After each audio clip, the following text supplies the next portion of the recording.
Good morning class 12। बेटा हमारा receipts वाला पॉइंट लास्ट वीडियो में हमने कंप्लीट कर लिया था।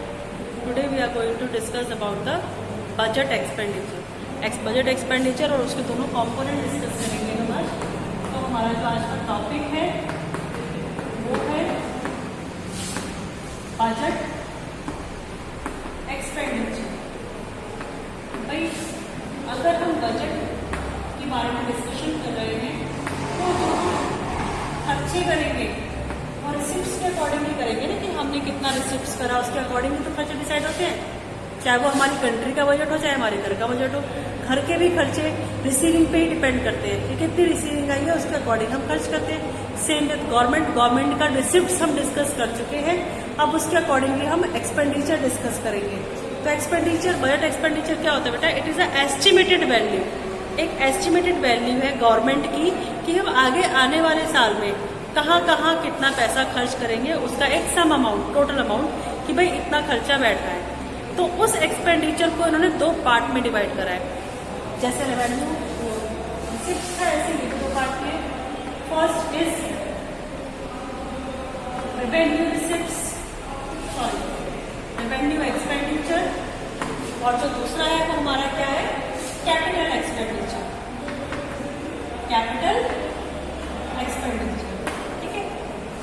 जैसे वहां पर था रेवेन्यू वर्ड आते ही there is no change in assets and liabilities of the government. Same यहाँ पर भी है। रेवेन्यू एक्सपेंडिचर हमारे क्या होते हैं बेटा? It refers to the expenditure which neither creates any assets nor reduce any liabilities. मतलब गवर्नमेंट पैसा खर्च भी कर रही है, बट कहाँ खर्च कर रही है, किस जगह खर्च कर रही है? जहां पर ना तो कोई गवर्नमेंट की असेट्स क्रिएट हो रही हैं, ना ही कोई लायबिलिटीज रिड्यूस हो रही है। तो इस टाइप का अगर कोई खर्चा करती है गवर्नमेंट तो उसको हम रेवेन्यू एक्सपेंडिचर में काउंट करते हैं।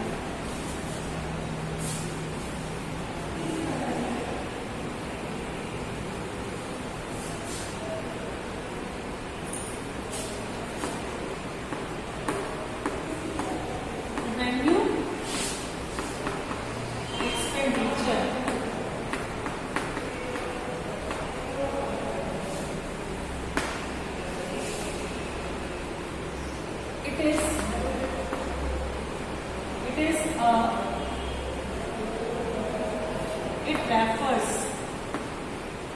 to those expenditure which neither create any assets,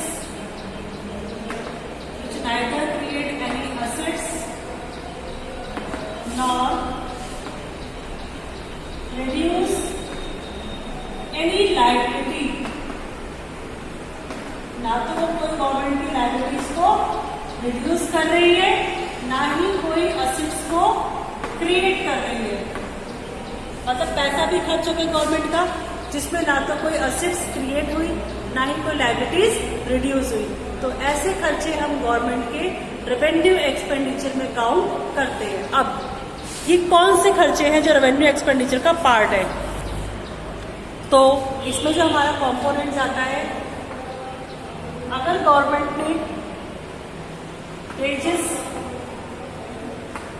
and salaries paid to government employees, government employees की वेजेस और सैलरी पे करती है, तो इससे ना तो गवर्नमेंट की कोई असेट्स क्रिएट हुई, ना लायबिलिटीज रिड्यूस हुई।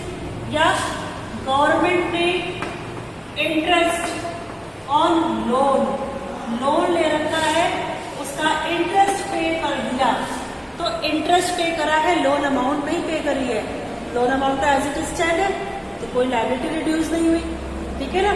तो वो किस में आएगा? हमारा रेवेन्यू एक्सपेंडिचर में।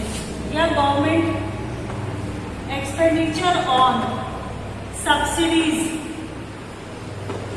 जो गवर्नमेंट पुअर सेक्शन को सब्सिडीज प्रोवाइड करती है ऑन नेसेसरी आइटम्स। इसका मतलब सब्सिडीज का मतलब क्या हो गया? जो चीज महंगी है उसको कम रेट पे देना।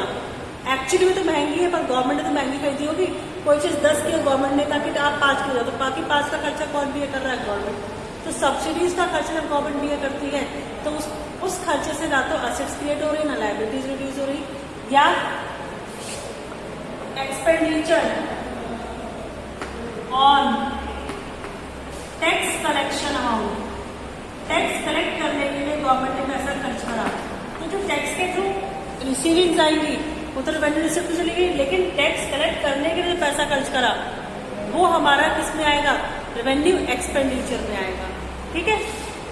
फिर पेंशन पे करना, जो हमारे गवर्नमेंट एम्प्लॉयज है वो रिटायर हो गए, उनकी पेंशन पे कर रहे हैं, वो रेवेन्यू एक्सपेंडिचर का पार्ट है।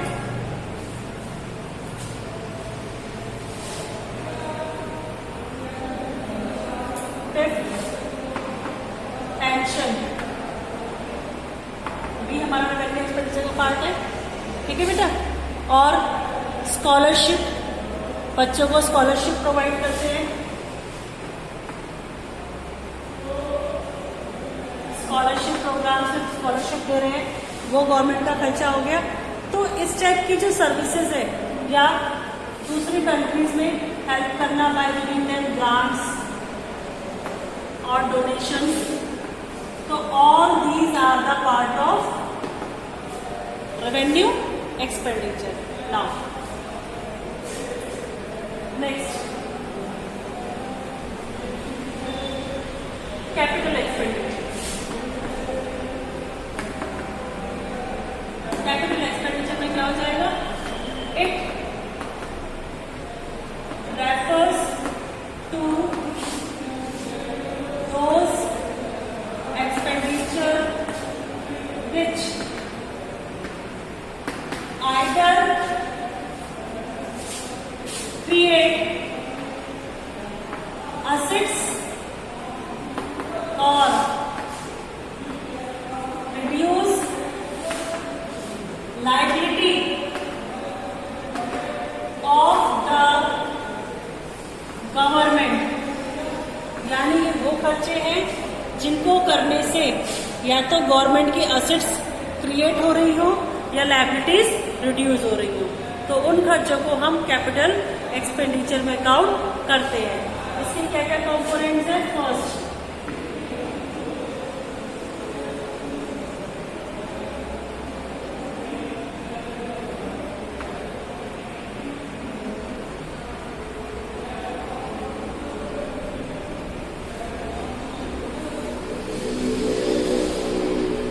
इसमें हमारा आता है the expenditures like expenditure on construction of metro या expenditure on construction of road, expenditure on construction of hospitals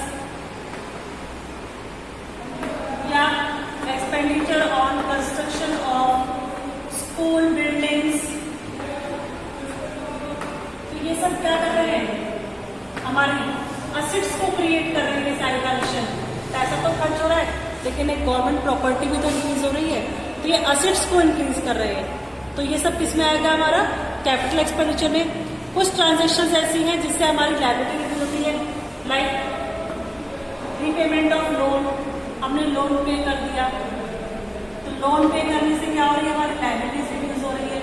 या हमने लोन ग्रांट कराए, लोन ग्रांट और लैंडिंग लोन्स, ठीक है, जॉब लैंडिंग मनी, पैसा उधार देना। जब पैसा उधार देती है गवर्नमेंट तो उसकी वजह से गवर्नमेंट की एसेट्स क्रिएट होती है, इसलिए हमारा कैपिटल एक्सपेंडिचर का पार्ट कहलाता है। ठीक है। और या फिर हाँ, बस यही ट्रांजेक्शन्स हैं जो हमारे कैपिटल एक्सपेंडिचर्स में आती हैं। फिर कुछ ट्रांजेक्शन्स हैं जिनको हम आइडेंटिफाई कर सकते हैं कि किस एक्सपेंडिचर का पार्ट है। इसमें हमारे पास एग्जांपल है सब्सिडीज। सब्सिडीज रेवेन्यू एक्सपेंडिचर है because it do not create any assets और रिड्यूस लायबिलिटीज। फिर defence capital equipments purchase from Germany. Germany से डिफेंस के लिए हमने इक्विपमेंट्स परचेज करे हैं, तो दिस इज हमारा कैपिटल एक्सपेंडिचर बिकॉज इससे गवर्नमेंट की असेट्स इंक्रीज हो रही है। ठीक है, जैसे अभी हमारे राफेल आया था तो राफेल से क्या हो गया, गवर्नमेंट की असेट्स इंक्रीज हो गई है, तो हमारा कैपिटल खर्चा तो हुआ बट ये कैपिटल एक्सपेंडिचर का पार्ट हो गया, असेट्स भी तो बन गई, प्रॉपर्टी भी तो इंक्रीज हो गई हमारी। फिर expenditure incurred on administrative and defence services, administrative और डिफेंस सर्विसेज के ऊपर पैसा खर्च कर रही है गवर्नमेंट, तो वो हमारा रेवेन्यू एक्सपेंडिचर है, इससे ना लायबिलिटीज रिड्यूस हो रही है ना असेट्स क्रिएट हो रही है। एक्सपेंडिचर्स ऑन स्कूल बिल्डिंग्स, तो it is the part of capital expenditure because it create assets. तो इस टाइप की हमारी बहुत सारी ट्रांजेक्शंस हैं जिनको हम देखकर समझ के आइडेंटिफाई कर सकते हैं कि वो किसका पार्ट है। पहले तो आपको ये आइडेंटिफाई करना और ट्रांजेक्शन को देख के कि पैसा आ रहा है जा रहा है। अगर ट्रांजेक्शन के थ्रू पैसा आ रहा है तो रिसिप्ट्स है, फिर ये देखना है कि रिसिप्ट्स में रेवेन्यू रिसिप्ट्स है या कैपिटल रिसिप्ट्स है। अगर पैसा आने से असेट्स पे या लायबिलिटीज से फर्क पड़ता है, या तो असेट्स घट रही हो लायबिलिटीज बढ़ रही हो तो पैसा आ रहा है तो कैपिटल है, लेकिन पैसा आ रहा है ना असेट्स घटी ना लायबिलिटीज बढ़ी तो वो रेवेन्यू है। ऐसी अगर एक्सपेंडिचर का ट्रांजेक्शन है तो हमें ये आइडेंटिफाई करना है कि कौन सा एक्सपेंडिचर है। अगर हमारा एक्सपेंडिचर खर्चा करने से असेट्स और लायबिलिटीज पे कोई इम्पैक्ट नहीं पड़ रहा, कोई चेंजेस नहीं हो रहे, तो वो रेवेन्यू है।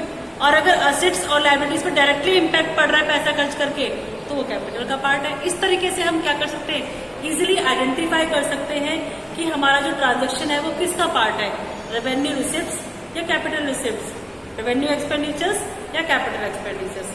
ये ट्रांजेक्शंस बोर्ड एग्जाम में आती हैं जिसमें आपको आइडेंटिफाई करना होता है कि कौन सा रिसिप्ट्स है या कौन सा एक्सपेंडिचर है and give reason for your answer also.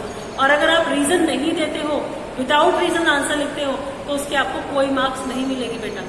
जब भी बोर्ड में क्वेश्चन आता है और उसमें लिखा होता है give reason for your answer, तो you have to give the reason. Without reason आपको बोर्ड में एक भी नंबर नहीं मिलता है। तो इसलिए ये ध्यान रखना कि जब हमें आइडेंटिफिकेशन के लिए आएगा तो एक्सपेंडिचर और रिसिप्ट्स को पहले आइडेंटिफाई करेंगे कि खर्चे हैं या रिसीविंग है। जब आप ये आइडेंटिफाई कर लो खर्चे रिसीविंग है, तो फिर ये आइडेंटिफाई करना होगा रेवेन्यू है या कैपिटल है। क्लियर?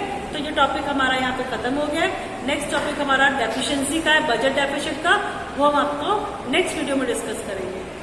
Thank you class.